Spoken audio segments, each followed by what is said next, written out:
تو زمستون بود که دیدمش، همینجوری تو برفا داشت میرفت، منم پشت سرش. رد پوتیناشو دنبال میکردم، اصلا نمیشد فرق دریا رو با چشاش تشخیص بدی، ولی خب تا حالا لبخندشو ندیده بودم.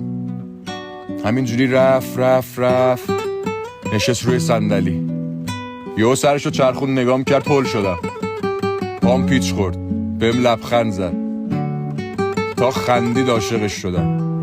نامرد تو همون زمستونم بود ولم کرد، هوا سرد، بدنم سرد، یه دلم بهش گرم بود، اونم سردش کرد. رگ خواب این دل تو دست تو بوده،